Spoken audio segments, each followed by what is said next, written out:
welcome, HOTS fans, friends, and cool people of associated coolness. Today we have a replay cast of a series here in Season 19 of Nexus Gaming Series in Division A between Points Donation Squad and the High Inquisitors. We see it on this map.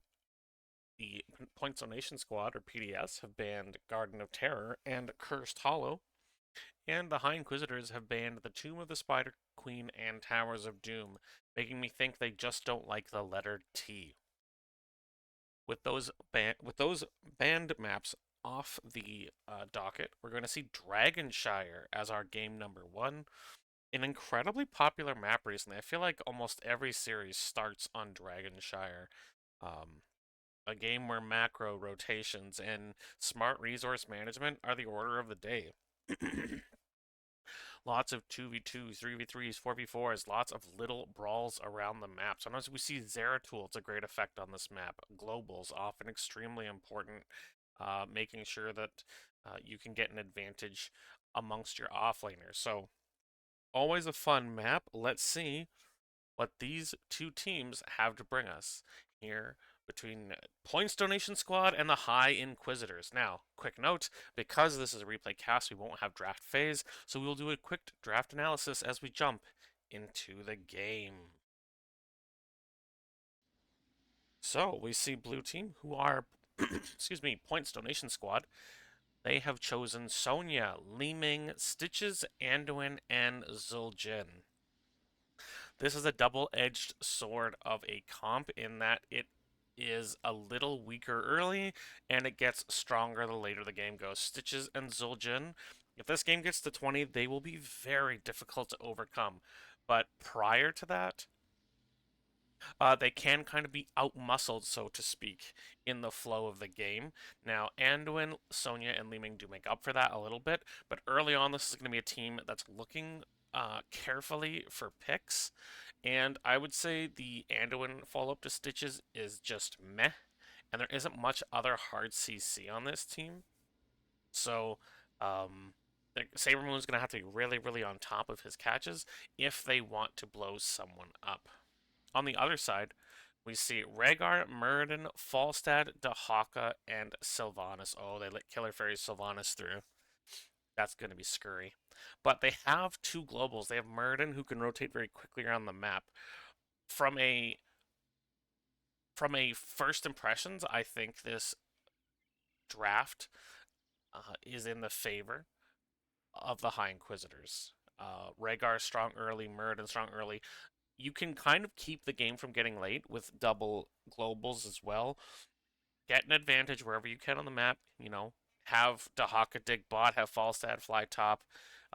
Sylvanas can also rotate very quickly. So while this comp can power up and get rolling, this is a comp that has no interest in letting them power up and get rolling. Out soak them, outnumber them.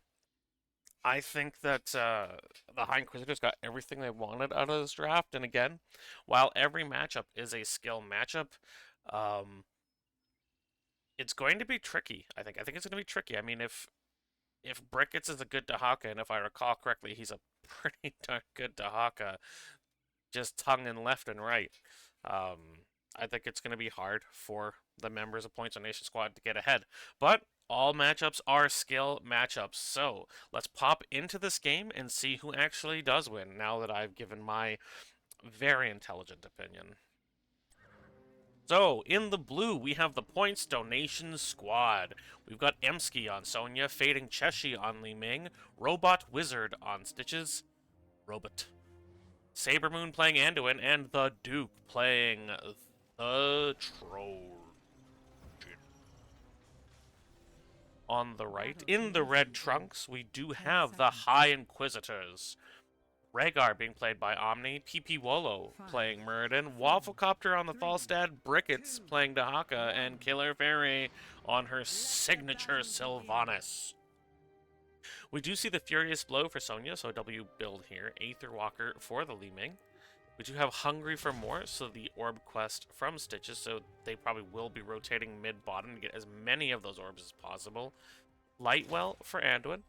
which can be useful on something like a point, because he doesn't have to be standing there to give heals. There is a root there. Out comes the hook, but it just misses Killer Fairy. A good sidestep there as the teams do some 5v5 team funning in the mid. Ricketts going to take a lot of damage here. The Unstoppable does come out from Rhaegar. Brickets is quite low, but they manage to pull in Stitches, and he gets finished off. Very close, but the team that comes out ahead is High Inquisitors. So we do see recklessness for the Zul'jin here, as well as he's gotten 3 stacks from that introduction to one another. We do see the Colossal Totem from Rhaegar, so totem build for our Wolven Druid.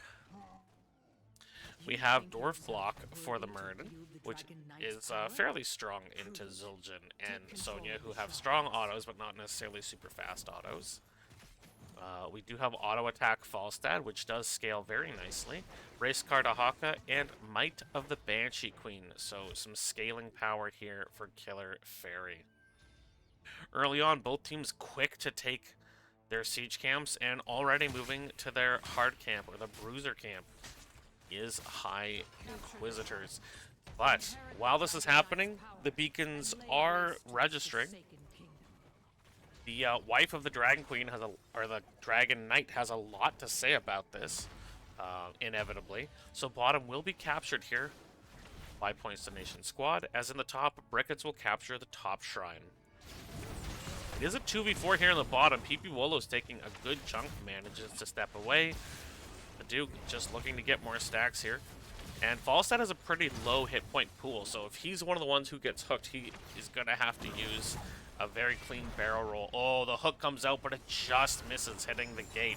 Robot Wizard taking a lot of damage. Killer Fairy putting out everything. The dagger, the Shadow Dagger, the Q, which is definitely called Withering Fire, and I knew that, winky face. With both altars captured by High Inquisitors, Wafflecopper's going to go up. There's nothing to stop him. No one to prevent this capture. And just 2.5 minutes in, the first Dragon Knight will go over to High Inquisitors here. Wow. That is what we call control. So the black arrows will come out, locking down the towers. Robot Wizard does get a hook onto Wolo, but he just dwarf tosses away and is totally fine. Falstad not willing to waste a bunch of health on the Dragon Knight, gets about half this gate down and is now going to do a bit of a dance. In the bottom, they're going to push and force Points Donation Squad to choose whether they want to deal with the bottom push or the mid push. So Zul'jin is alone, getting stacks in the mid lane, while in the bottom it's a 3v3. Out comes the hook onto Killer Fairy, but she'd already got her Haunting Wave out and manages to escape safely. Dragonhead, it would appear he kicked Zul'jin into next week, or at least all the way over here. Brickets is coming down. They're looking to... So, Dahaka is kind of like discount Stitches. Tongue is not as... doesn't go as far as Hook, but it's equally as isolating for the teammate who gets hit with it. The Dragon Knight is down, and Dahaka will come top to push Sonya, and it looks like Falstad is here to see if she makes a rotational mistake. But no, instead, Points Donation Squad will head straight to their bruiser camp. In the middle, they were also looking to see if this team made a mistake. But Wafflecopper has a vote. They get 4 in here. Wolo jumps in on Emski, gets stunned by the Skullcracker. The root does come out, but oh, there comes the pull, but it's too late, and Sonya goes down. The first 2 kills and this bruiser camp are going to go over to the High Inquisitors, and nobody expects the Inquisition. Whether it's Spanish or otherwise, an unexpected but very well coordinated invade from the members of the High Inquisitors, and it gives them the opportunity to distract and split up.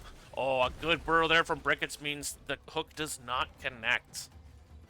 They do clear away this camp in the top lane, but the gate and a good chunk of the tower is dead there. Omni will start, and this is one of the big bonuses of Rhaegar. Now, lower level Rhaegars often make the mistake of being highly aggressive with Rhaegar in team fights in wolf form, whereas I personally feel like his strength is more in PvE in wolf form. Yes, you can get a butt bite to finish someone off.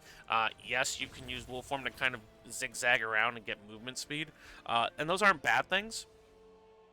But, oh, MC's going to take a lot of damage. They've rotated to her, and even with the light well, she goes down again. And it's 3 kills to 0 and a level and a half lead for the members of the High Inquisitors. In the bottom, Killer Fairy is soloing this camp, although Omni is on his way to help as well. But as I was saying, yeah, the lower level Rhaegars they'll spend all their time being aggressive in your heroes and they'll die, or they'll miss healing windows, they'll miss cleanses because they're not near enough to their team. So, you know, if you're a Rhaegar player, yes, his aggressiveness is super good in PvE. It needs to be carefully timed in PvP. Brickett's getting the top camp. He's going to dig bottom. They're looking for a kill here. Wolo comes out here. No, he's digging for the capture, and he's going to get it. There was no opportunity, only Li Ming. But Fading Cheshi had no way of knowing Dahaka had left. So he digs middle, is taking that out. A good Chastise comes out from Sabermoon, hitting 2. They're going to put pressure on them while the Dragon Knight kicks Zul'jin into the future. I think he went 88 miles an hour. The Dragon Knight will attack this middle fort. Emsky not even bothering to attack the Dragon Knight, just trying to finish off the minions so that the tower will hit the Dragon Knight. But it already is because he kicked the Duke again. In the bottom, they're looking to pressure. It's a 3v3 with a siege camp. Outcoming the combos from Cheshi's Li Ming. The hook comes just short. At level 13, that will be hitting. Now, 10s have come out from both sides. We have the Ancestral on Rhaegar, Avatar on Muradin, Gust from Falstad, Isolation from Dahaka, and the Wailing Arrow from Sylvana. So a lot of isolation tools, a lot of control tools for the members of the High Inquisitors. On the other side, with 1 fort going down and half a fort in the top, we do have a Leap for Sonya, Wave of Force from the Li Ming, Gorge from the Stitches, so they do have a pick comp online, Light Bomb from Anduin, and Does Dingo from the Troll. Falstad will fly bottom. Wolo will come, but he is right into a Gorge.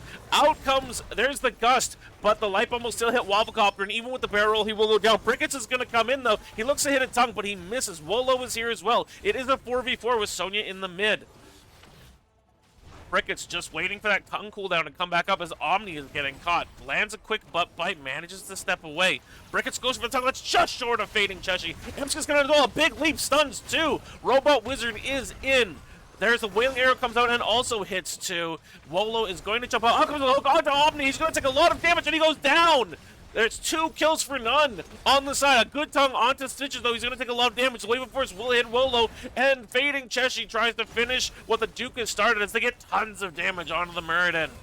Brickets, they're just trying to stop the take of this fort, but there is a full commitment from the members of Points on Nation Squad. They want this fort. They're going to put damage on it. It's going to go down. And now Bricket's taking tons of damage from the Sonya, down to 80 hit points. And she speeds up. She kills the Dahaka. Wafflecopter jumps onto the Troll, but Taz Dingo comes out. Oh, but the tower kills Li Ming. So in the end, 2 for 1 dead at the moment. What a powerful set of fights here. But in return, because they sent all 5, the Bruiser Camp did get the top fort. So even with losing some members, there was some value in it for the High Inquisitors. But a good turnaround here for the members of Points of the Nation Squad. They were behind. They were struggling a little bit to find their rhythm. They get some good kills. And Falstad's fly, he basically flew right into Stitch's mouth, which I've heard is a poor decision. Now, they did back, and once again, they've just given over the Dragon Knight. They've really struggled to control the objective on this map. Their Shrine control has been delayed, and they have never have anyone defending them. Now, Robot Wizard does have the level 13 extended hook, but Dragon Knight is going to body block that, and it is immune to crowd control. The Duke is booted. Who knew trolls could fly? Not me. There is the Gorge onto Omni, and out he comes. He plops the Ancestral. Even with the silence, he manages to get a big heal out. Killer Fairy, they jump in, trying to help, but the leap comes out on the Killer Fairy. Wolo has jumped in, but there's no peel right now for Killer Fairy, as Dahaka is in the Dragon Knight, and Wolo is all the way over here. Falstad is top right now. Killer Fairy uses the Haunting Wave to get away, but this is not a team fight, they're winning. The scaling comp is starting to come online, but Falstad does kill the Li Ming coming in from above, and now this fight is turning. Emski, big spin into Wolo and Fairy, but takes so much damage and is blown up, and the Dragon Knight has been used for team fight instead of siege damage, and even though they've lost 2 for nothing, I'm not sure that's something that Points Donation Squad is upset about. Chastise comes out, but it does miss. Killer Fairy does not appear to have black arrows. No, they're coming out right now. The Duke throwing out those circular axes. They're going to try coming in again. A tongue. It is onto Anduin. He's saying it takes so much damage. Saber Moon is so low. The silence comes out and a stun onto the Duke, but Robot Wizard so far is able to get out. There is the Gorge onto Dahaka. He uses his burrow, but he's going to have a hard time. Lurker Strain does give him that moment of invisibility, and he knows he's dead. He just stands still and takes it like a Zerg.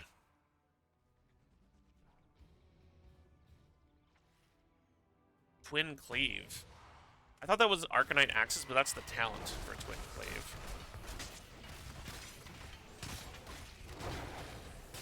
So this bottom camp will go over to the High Inquisitors, as the Bruiser camp on their side will go to Points Donation Squad. This game has got some exciting fights in it, and this Zildjian is starting to get scary. About halfway to max stacks now. 34 stacks for this auto attack Falstad, and 20 stacks only so far at level 15. So Stitch is not stacking as much as he would have liked to have. He does have an additional 5% movement at this time. And he is going to have very good health regeneration. But in these fights so far, health regeneration has not been the problem. We have only 1 death on Robot Wizard, however, and the kills are 7 to 5, so they're getting fairly equal. And again, the longer this game goes, the scarier Zildjian gets. There is the hook and the grab and the pull back by Anduin. This is something they've practiced. Out comes the light bomb. Boom! Falstad is dead. And the pick comp is starting to get its due. While in the top, Brickets is going to push back and try to finish off this Bruiser camp. There's a 5v3 in the mid lane. They're going to need to answer the siege camp at some point. Emski and Robot Wizard frontlining it here, taking down this tower with the help of the Duke and fading Cheshi. The gate will go down in the mid lane. Dahaka is going towards the top lane shrine, but it seems like Points Donation Squad have determined they are going to take this middle fort come heck or high water. Wolo has popped Avatar so he can thonk a little bit. Throws the Stormbolt that hits the Duke. The Duke's taking a lot of damage. In fact, he was tanking the tower, so he's at very low health. They do get this, but Dahaka's managed to get both shrines. So, Points Donation Squad will defend the middle here. Wolo trying to see if they're serious about defending it, but they are. Sonya Emski rotates to the bottom to capture the bottom shrine. Brickets looking for a big tongue, but does miss. They're going to pop onto Robot Wizard for the moment. Falstad is bottom. There's the Gorge onto the Dahaka, but out comes the Light Bomb. Oh, but a perfect burrow means Light Bomb hits nobody. Out comes the Ancestral. It gets onto Dahaka. Omni gets hooked, but with all this distraction, Wolo's going to grab the Dragon Knight. So they lose their healer, but they get the Dragon Knight. While in the top lane, the Bruiser camp is pushing. Well, it's just the Mage who might go down to minions, and a catapult onto this top gate. Well, on the bottom, the siege camp is pushing minions as well. And by controlling the macro as well as they have, the High Inquisitors, even down a hero, have got a lot of control over this map right now. The top Bruiser camp has gone down, and the bottom, Imski did clear these giants. So, Dragon Knight looking for a boot towards the Duke, but does miss it. Wolo's gonna have to be careful, although he will have Dwarf Toss after this is all over, and he jumps away towards the top. Still a full level lead for the red team at this time. Robot Wizard thinking about a hook here, and the Gust used by Wafflecopter to guarantee a disengage. Wave Prio is in High Inquisitor's favor, as they're going to go mid and push out this wave as well. So, an exciting match where here comes a big hook, and it's at max range, and they do manage to grab Robot Wizard, and once again, Saber Moon pulls. Out comes the Light Bomb. The Avatar comes out, but he takes so much damage! Even with Avatar, the King of the Dwarves is blown to bits in moments. And his buddy, the dwarf on a duck, couldn't help him. And this is what happens when you let Stitches get into the late game. These hook gorges and the hook pull from Anduin combos means they can get a full screen away just like that. I snapped my fingers. I don't know if my mic picked it up, but it can happen quickly.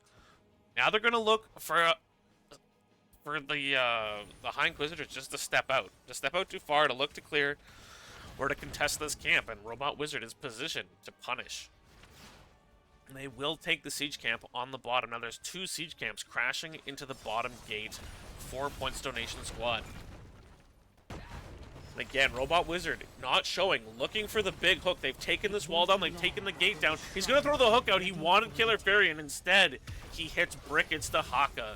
Burden is up now and is returning to fight. There's a tongue, a big tongue onto Robot Wizard, and again, to Haka, the budget Stitches. A 4-man Wailing Arrow means there was no opportunity for the rest of the team to help. But Brigands is coming in, so is Wolo. Here comes Wafflecopter, looks for the gust, but the great Anduin pull saves the Duke as Wafflecopter has to barrel roll away. But the chase is on.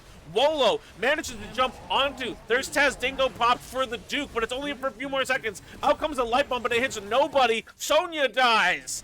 Zul'jin dies. Saber Moon being chased by an angry Mirror, and this will not go well for him.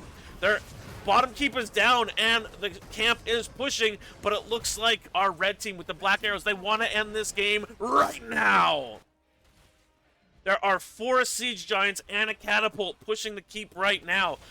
If they fail this base race, if they mistime this, they're going to lose, and in fact, they are going to give up on it. They are backing away right now as the shield is crashing on their core. The minions have momentarily distracted the siege giants, but not the catapult. This at 98% on the core. Fading Cheshire continuing to defend, and Stitches is up now, walking back into this fight. They want to take this bottom key. Brickets does get hooked, but without the light bomb or the gorge follow-up, right, this is not the time for it. They only get this down to about 40%. Out comes the hook. It does hit Tahaka. There's the gorge. Anduin is not here for the pull, though. Brickets manages to use the burrow, and now has Lurker Strain on a second hook. Does kill the most adaptive Zerg. Falstad will fly top, and they're pinging. They want to go immediately for, but they need to be careful that they're not seen by the wave, because the wave will interrupt attempts to capture the Dragon Knight. Omni not going to have enough time. Will get hit by the twin axes here of the Duke. And they are looking for a fight. Dahaka dead for another 41 seconds. High Inquisitors now need to back away. This is not a time where you want to start giving away kills. Level 20s are in. For the members of High Inquisitors, we have the Farseer's Blessing, so a double small AoE Ancestral. We have the Rewind for Muradin, the Wind Tunnel Gust for Falstad. We have Apex Predator for Brickets, which he normally picks. He doesn't go for the Contagion on Isolation. And we have Bolt of the Storm for Sylvanas as they take their Bruisers. And the Siege Camp will go over the numbers of points donations gone. So for them, they're 20s. They have Ignore Pain for Sonya, so 60 armor for 4 seconds. There's the hook and the pull onto Muradin. Out comes the light bomb. He's not going to have a chance. Out comes the silencing arrow, and Wolo pops Avatar and jumps over the wall, but Emsky is going to leap after, and oh, he gets pulled back in. Out comes the Ancestral now. Out comes the Wind Tunnel. It's pushing back the members. They're trying to get onto Emsky, who also gets saved. So that is 9 of the 10 ultimates down and no one dead. We got the Wave of Force upgrade Repulsion for Li Ming, Master Hooker for Stitches, Censure, and the Taz Dingo update Amani Resistance. Brickets gets hooked and is killed. And the Master Hooker does make Stitches a formidable late game pick machine. Again, the Siege Camp is smashing into the core. It's down to 80%. The hook comes out, it does miss. But missing there to Haka, it is a 5v4 on the core. Emsky's taking some damage from Wafflecopter, but the Duke is so dangerous this late in the game. These auto attacks are hitting so hard. They're jumping on the Duke in the back, and I believe his Tazdingo is... No, he still has it, Emsky. He's down to 48 hit points, but does get back. Omni is killed by Li Ming. They're jumping. Robot Wizard is killed. They're jumping onto the Tazdingo, but the Wind Tunnel is going to CC him. They get a ton of damage on Li Ming. The Duke is low. He's dead. Saber Moon is low. He's dead. And It's a 4 for 2 in the favor of High Inquisitors. Emsky leaving the fight first, solo, the only one left to survive. In the meantime, a Bruiser Camp is pushing onto the core, but it will go down as the mage was pushed towards the middle fort. Falstad will take the bottom shrine, and Dahaka's coming in, knowing that Sylvanas is more useful to lock down buildings. Now, the next revival is going to be Stitches in 25 seconds. The dragon is coming out. Wolo is jumping. Falstad is flying. They do stun. Wolo needs to be careful not to get stunned by core here, but they're going to focus on the core as Wolo zones Emsky. 15 seconds on Stitch's recovery. 50% health on their core. Out comes the leap. It's on 3. The Unstoppable is popped by Killer Fairy. They're putting damage onto Emsky, but they're just trying to focus the core. Stitch is up in 4 seconds. 500 health on Wolo, 300 health on Wolo. They kill Falstad. Emsky's going to focus on Killer Fairy, but it's too late. And what a defense and what a turnaround for the members of the High Inquisitors. They take game number 1. GG. A very, very even match. And without that late game defense, some incredible fighting, just some desperation from the members of the High Inquisitors, if they don't pull that off, they lose the game right there. There's just nothing else to it. They use their globals smartly, but they defended a 4v5 on their core. And, yeah, big game 1 win, big turnaround. But that's what's so great about this div. I think a lot of times you see games this close. So with a 50% core, and it looked like a camp was pushing it at that time, they managed to finish off this game, and they're losing members to the Sonya. They don't care. The Dragonite gets on core, and it is over. So here's the talents if you're so interested. But game number 1 will go over to the High Inquisitors, and we'll need to see where these teams want to take us for game number 2. I was told these games were bangers, and game number 1 did not fail to provide. Excellent, excellent, high octane game number 1.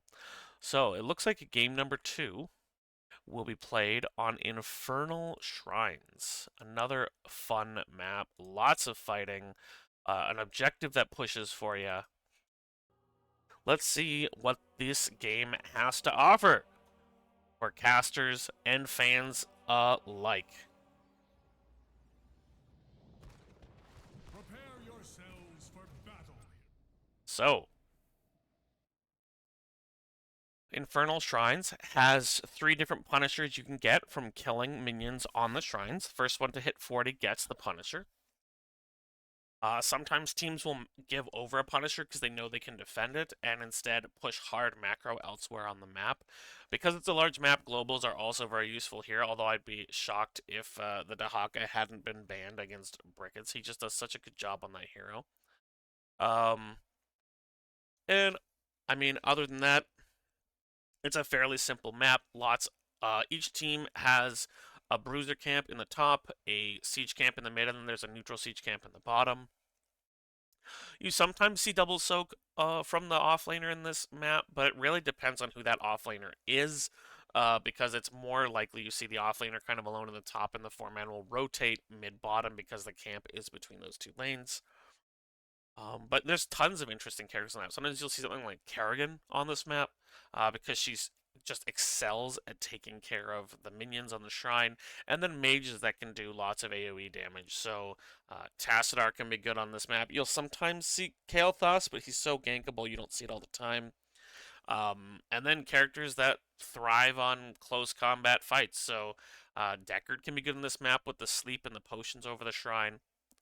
But anyway, I'm talking about what could be. Let's pop into this game and see what the drafts are. So, Points Donation Squad has drafted Dahaka. They stole it away. Tracer, Anubarak, Kel'Thuzad, and Brightwing. And it looks like Jack Burton has come in for this team, so I'm not noticing who's out for this one. Yeah, I'm not. I honestly, my memory is so poor, I don't remember who played. Robot Wizard was the tank. Same was the. Cheshi Emsky was the offlaner. So whoever the other damage was. So, oh, the Duke is out for Jack Burton. As for this is a very crowd control centric draft. A Nubrak with the hard engages, also able to disengage with the Impale and with his Burrow Charge. Kel'Thuzad with tons of CC, but again, pre-7 you're getting no damage out of Kel'Thuzad and Tracer. They're drafting teams that get stronger the later the game goes, but Kel'Thuzad has to land his combos. Tracer has to hit 7 before she stops tickling and actually starts hurting. Brightwing brings very little hero damage. Dahako brings low mid or mid low on the low side of medium hero damage, and Anubrak is also meh. So early on, I would say if they try to hard fight the first shrine, they either need perfect layered CC or they're just going to lose that fight. They have so little early damage. And especially into an Ariel who can heal probably the best throughput since her buffs, they're not going to kill anything. They're just not going to be able to. Later on in the game, Kel'Thuzad can get just filthy. Tracer can be super annoying for backline characters. But another big thing I'm noticing here, no percent damage into a Diablo Blaze. That is going to make life hard. That's going to make life very hard. I actually don't love, outside of the Dahaka, I don't love this draft from Points Donation Squad.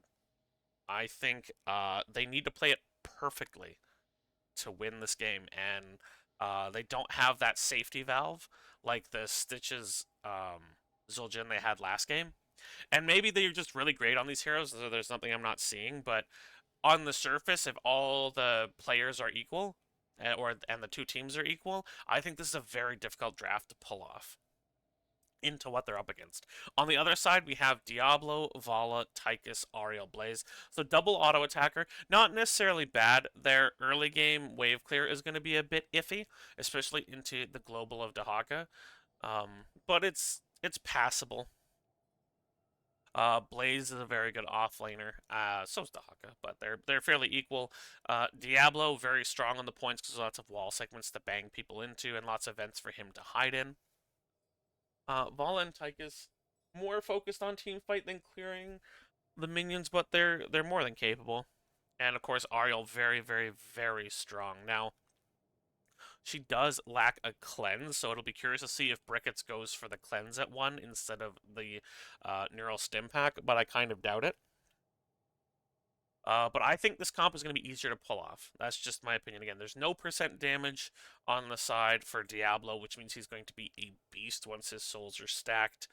No matter what build Vala goes, it's going to be fairly easy. And Anubrak is a low health tank as well, comparative to other tanks, meaning Tychus will burn him, Vala will burn him, whether she's Q or autos.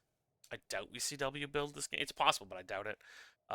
So on the whole, I think the easier execution will be on the side of red team. But again, all matchups are a skill matchup. Maybe the Tracer Kalthazad is something that PDS plays a bunch and they know how to pull it off.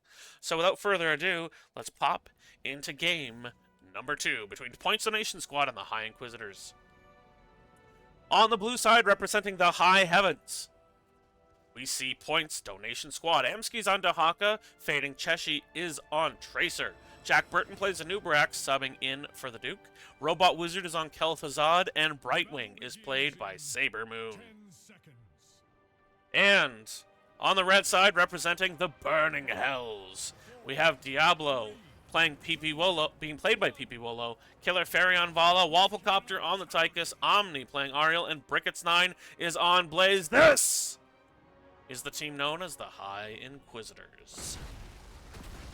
They will jump on Diablo early. This will be the easiest time to kill him in the entire game. And they don't. A stun comes out from Brickets onto Fading Cheshi, as we have this early game kerfuffling. We have the race car build from... Oh, but so much damage coming on Emski and dead already. The Dahaka goes down as some great stuns come out from Brickets on this Blaze.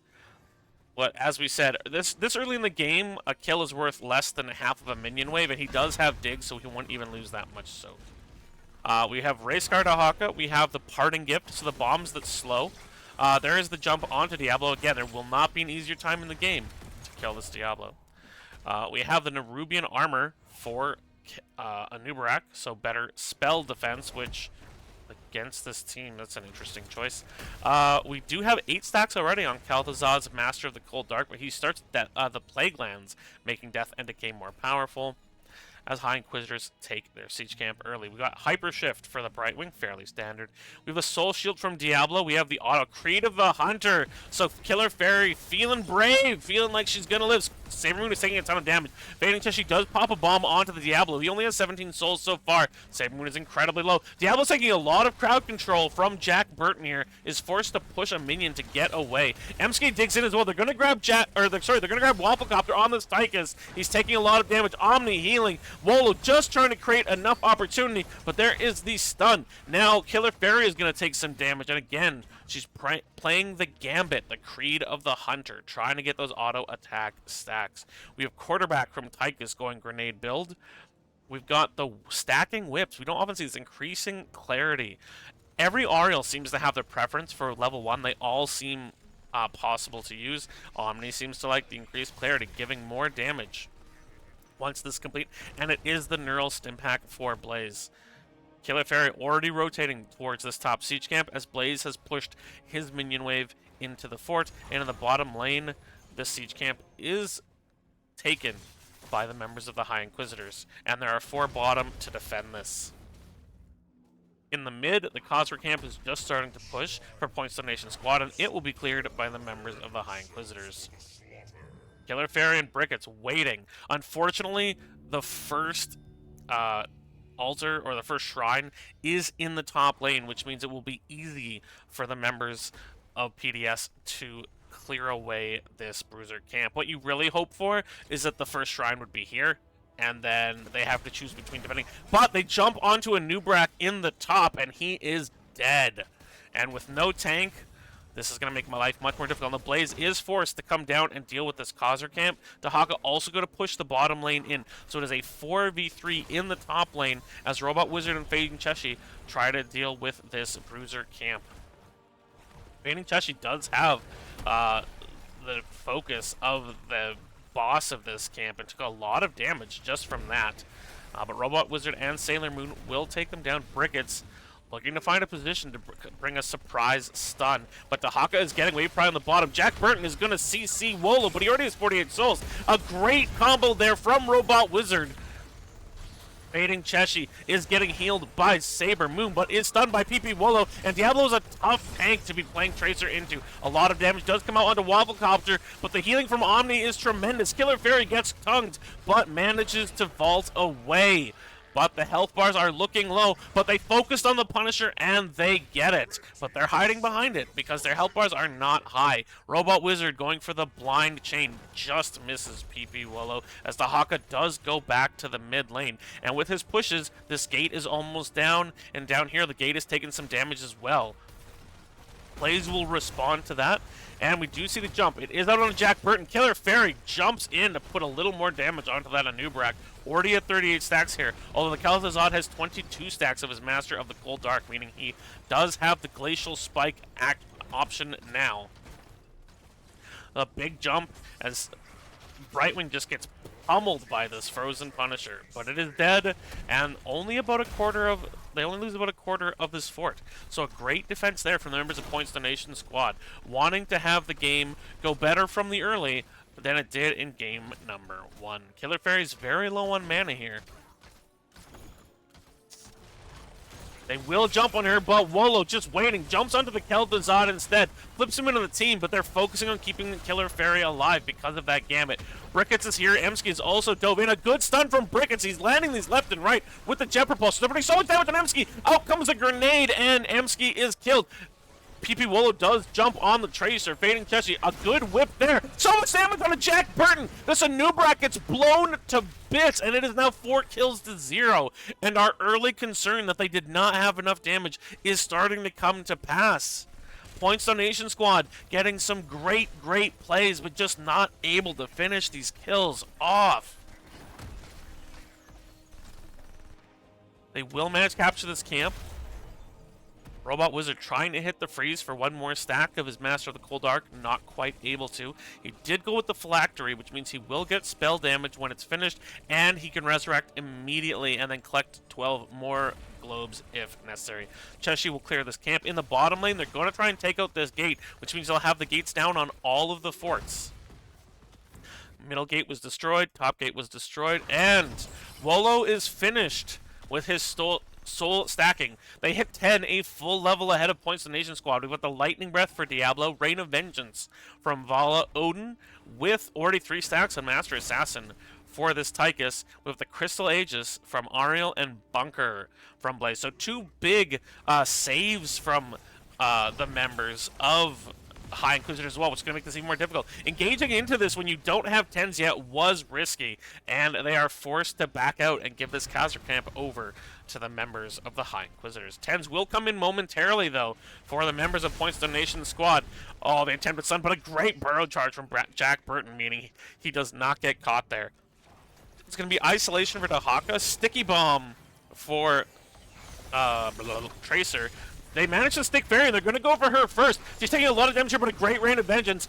In comes the phase shift onto Jack Burton, and here, oh, they pop the freeze, but a great bunker there, and Wafflecopter gets saved by the Crystal Aegis. He gets out of the bunker, he was almost dead, but he just manages to save himself by going there. Jack Burton is getting incredibly low here. Out comes the grenade, but Vala manages to kill Jack Burton first. They're competing to see who can kill him.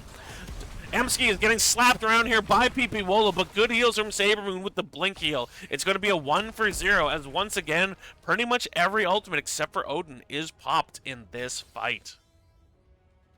We have Cocoon for Anubarak. Frost Blast from Kel'Thuzad, who is finished his Master of Cold Arcs, has another 75% spell power. His damage has just cranked up. And a blink heal, which is both a fantastic repositioning tool and a good burst heal from Brightwing. The Shrine has come up, and Points of Nation Squad have gotten on it first. They have 14. Jack Burton tries to come in from the flank, though, but he gets whipped, and now he's stunned by Brick, seeing so much damage, and is forced to burrow charge out. Out comes the Rain of Vengeance, and now the Lightning Breath has come out from Diablo as well, putting damage onto Cheshi. The phase shift will come out onto Anubarak with a big shield coming out onto him. Now, the High Inquisitors have the lead here. The stun is out onto Anubarak, and a stun onto Fading Cheshi and Robot Wizard. They're both so low from this blaze. The Frost Blast comes out, but Anubarak is dead also. Emsky is dead. The Cocoon is on Diablo, but it doesn't matter. Brickets is doing the tank job. There's a big stun on Cheshi. Sabermoon is super low. It's a 5 for nothing. 4 kills on Killer Fairy's Vala, and Tychus steals the kill on Tracer just to make sure Killer Fairy doesn't feel too good about herself. But a 5 for nothing, and again, great plays from Points Donation Squad, but this draft is low damage into the best healer into the game, and probably the tankiest tank with that Soul Shield. Goodness gracious. And Killer Fairy is looking on fire here. Still no kills for the blue team. Kel'Thuzad comes on. That's not how you want to go down, and he is dead. Blown up instantly by the follow-up from High Inquisitors as this Mortar Punisher comes in and is just firing off bombs left and right. There is the Polymorph onto Wolo. He takes some chunk. The leap comes out, but Fading Cheshi manages to blink away from it. The bomb comes out onto the Punisher, but this keep is already down to a third, and it will go down to the damage coming out of the High Inquisitors. They've destroyed a fort. Mortar Punisher will jump onto Fading Cheshi, but they will kill it as the red team rotates mid. They have pinged their opponent's siege camp. Killer Fairy will help Omni with that as they push this siege camp into the middle gate of Points Donation Squad. Now, Points Donation Squad absolutely has tools to get back into this game. A really good Frost Blast Cocoon Isolation combo could mean that they take a fight that gets them right back into this. Yes, they're 2 levels behind. It doesn't have to stay this way. A very aggressive invade coming from the High Inquisitors, though, and without 13, the members of Points Donation Squad will back away and give up their camp. Very aggressive call, but very well coordinated from High Inquisitors. PP Wolo is starting to feel like a Diablo often does. Nothing can kill me, I'm jumping at you. So all the forts are now down on the side of blue. They're sieging up, and out is going to come the Odin with 10 stacks on that Master Assassin already. giving him 10 and... Oh, he doesn't get until the full 15, but he has 10% attack speed. There is the Cocoon, and out comes the Frost Blast as well. They're trying to rescue Diablo, and they do manage to. Out comes the Crystal Aegis. Oh, and the Isolation misses because of the Bunker and the Crystal Aegis. The Tongue is onto PP Wolo, but again, he's taking no damage. Killer Fairy is going to vault in and drop the Rain of Vengeance. The Lightning Breath comes out. Saber Moon is killed first. Robot Wizard is getting incredibly low. The Whip onto Emsky as the Haka is blown away as well. Killer Fairy is chasing down Robot Wizard. The Gambit is fully gone for the Dahaka here on the Feeding Frenzy. And with catapults and part of a counter camp, they're going to siege in the mid as they've already gotten the gate top. They're going to try and get the gate mid. They are prepping these forts to go down. And this is where the next Immortal is going to be, or the next Punisher is going to be, pardon me. And with that, and Dahaka come up in 1 second, they wisely back away, not wanting to get race card from behind. And they're pinging their camps. They do want to make sure they can get what's there. So, with a 16-13 advantage, Point Donation Squad is going to have to soak and soak hard and soak safe. Bottom siege collected by the High Inquisitors. They're going to go for their siege camp now in the mid. Dahaka clearing while Jack Burton has to anchor, and anchor a fair way out. Now, he can keep himself safe with the burrow charge, but he has to be super careful of any potential mega gank. Fading Cheshi sees that the enemy team is here. They now have eyes. That will help them. The Shrine will activate in 20 seconds. Oh, this is a tough choice for the members of the Points Donation Squad. They don't want to give this over for nothing because they've already lost their gate in mid, but they really don't want a 3-level and tier and talent tier disadvantage fight. PP Wolo shows there for a moment. Brickett's just looking for another big stun here, seeing if he can have faster reactions. No, he just misses the jet propulsion, though. That means Saber Moon and Fading Cheshi will get away. But they immediately proc the Shrine as it'll be an Arcane Punisher this time. Cute little crystal up there. And Fading Cheshi will go top to clear this camp. Although hopefully she can harm it better than she did before when it was kind of slapping her around. Wolo continuing just to create space. Robot Wizard come. They're going to take their siege camp. And again, this will help them get closer to 16, which is what they want for their defense. They're chasing down Fading Cheshi. Wafflecopter and Brickets are here. Here comes the stun, and they get a Brightwing as well. A lot of damage coming out. Here comes the rewind from Fading Cheshi. Brightwing, oh, blinks to a minion and keeps herself safe. The Arcane Punisher is out. They're going to let it push mid while they push top. Dahaka is in the bottom, and there is a Causer camp pushing mid. They're still not 16 yet, though. They're not 16. The Odin is popped as they start attacking this top keep. And in the middle, the Arcane Punisher is being distracted by Fading Cheshi. Top keep will go down. The 5-man from Points Donation Squad is going hard on this Arcane Punisher. They want 16 so badly. There's the jump on a Fading Cheshi. Takes a lot of damage, but manages to blink away. This mid-keep will go down as well, and this has been a stomp, really, from the members of the points, or from the High Inquisitors. All keeps are down. The Punisher is finished, and it is level 16, so they're going to jump on Killer Fairy while the Cocoon comes out onto Wolo. They put the Frost Blast, but the Bunker comes out perfectly again. Brickett's doing a fantastic job. He is a stone alone, but manages to get away. The Lightning Breath is coming out. They do hook Wafflecopter to the Diablo. Out comes the Crystal Aegis. The Impale hits Omni and Fairy. Wolo is actually incredibly low at the moment. Oh, fantastic 3-man!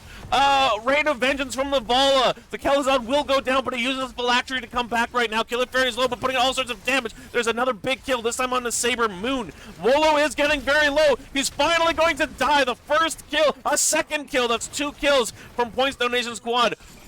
Oh, and they're going to look out for Killer Fairy, but a big heal from Omni. The last thing she can do with her life is keep her Vala and her Gambit stacks alive. It is a 4-1. Now, MC's going to come. They're going to try and get Killer Fairy here. They do kill her. That's a 5-man team wipe for the members of Points Donation Squad, and this is what they were looking for.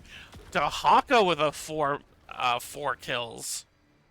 Now, they do have to be careful. They can try to take camps on the map, but they have waves pushing in every lane.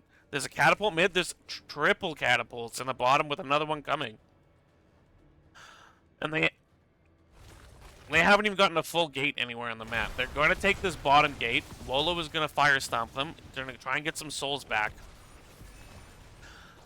So, 15 to 5. They had no kills, and then they got a 5-man team wipe. So they have every chance of getting back in this game. Their core is at 90% as they use the Anub'arak Beetles to take this bottom fort. And that was maybe just a step too far for the High Inquisitors. Got one step too cocky with how the game had been going. Got themselves caught out. And again, this time the phylactery really helping the Kel'Thuzad, being able to come back immediately, turn that fight around. There is the jump onto Dahaka, though, by Brickets. Hits Emsky, who manages to get away. 14 stacks on the Master Assassin, and they are about to hit 20. Everyone is back alive again. All ultimates are available to both teams. We see the big red button from Tychus, Farflight Quiver from Vala, Lightning Breath upgrade Hellstorm from Diablo, the Shield of Hope from Arya, which is going to make those kills even harder, and the Fortified Bunker upgrade from our Blaze. Shrine will be activating in 15 seconds. That's not quite enough time to hit 20 for the members of Points Donation Squad, but they are going to go soak. They're going to push these waves out, so if they have a long fight over the Shrine, it isn't destroying their core. 96 stacks on the auto attacks for Vala. We got 7 stacks of the Reservoir of Hope from Ariel. And 20s will be coming out momentarily for the members of the Points Donation Squad as Wolo is here to anchor this 4-brush. But they're coming in from the top instead. Fading Chessie Jack Burton with the best escapes are going to come in. Contagion comes out for Dahaka at 20. We've got the Chrono triggers for Tracer. Why am I forgetting her name? We got the rewind. Out comes the Cocoon on Diablo. A great whip there from Omni, keeping the team alive. Teshi has to use rewind. She takes so much damage early. MC comes in from the side, but Jack Burton is now taking so much damage. He is killed. Out comes the bunker and the Crystal Aegis onto Wolo and Brickets, respectively. They do finish the Frozen Punisher, and now they're chasing down Emsky. The Dahak is taking so much damage. The Punisher tries to leap on him, but he's dead before the Punisher ever lands. And he seems confused. He had to stop and take a moment there. Wolo comes out from the back, takes a ton of damage here, flips onto Fading Chessie, but she's going to get caught and killed by Vala here. It is a 3-0, and they're pushing the core with a Frozen Punisher. Robot Wizard is doing everything he can. Saber Moon jumps in. They poly the Diablo. Out comes the Jet Propulsion, but Brickets hits or misses, goes right between the uprights. The Robot Wizard takes so much damage and is not yet filled. Phylactery cannot come back yet. Saber Moon all alone, the big red button smashing that core, and that's going to be GG. A 2-0 domination for the members of the High Inquisitors. 2 strong games. Game 1 definitely closer than Game 2, although that last core defense and big team fight was absolutely a fantastic opportunity for the members, and it was a big wake-up call, I think, for High Inquisitors. They weren't expecting that turnaround, and they were absolutely punished for taking their opponents a little too lightly. So some really good plays from both teams there. We do see 19 to 5 were the final kills. Brickets landing some great stuns on Blaze. Killer Fairy just dancing on that Vala. And we see, you know, tons of the most damage in the game is on this Kel'Thuzad. But the rest of his team just had trouble. And I should have checked earlier, but this is going to be where, I mean, most of his damage is going to be late in the game. After he has that 75% up and so on and so forth. So, not a bad comp. I think giving Fading Chessie a different auto attacker here, something that's strong and with better health sustain in the mid game to early to mid game. I can't say exactly what, but maybe you're looking at a Rainer here. Maybe you're even looking at another Bruiser here that can do some tank kill like Imperius. I just think the way this comp was constructed, it just didn't give enough pressure to keep Anub'arak alive in the early game. So they don't do enough damage, and his health pool is too low that him staying alive. And Brightwing without Blink Heal at 10, pre-10, can't really offer enough heals to keep Anub'arak alive. So just the the small things is what kept this composition from being successful. Again, late in the game, it became very successful, but they were already 3 levels behind by the late game. That core defense was basically a miracle. And good on them for pulling it off. But that is our series for today. A 2-0 win for the High Inquisitors. I believe they are at or near the top of Div A. GG's. Thank you everyone for joining me. The VODs will be available on Twitch for 7 days, or you can go to my YouTube Homester to check out this VOD in perpetuity. That has been this Div A series of the Nexus Gaming series between Points Donation Squad and the High Inquisitors. I hope you had as good a time as I did, and I will catch you next time. Go enjoy yourself some Heroes of the Storm.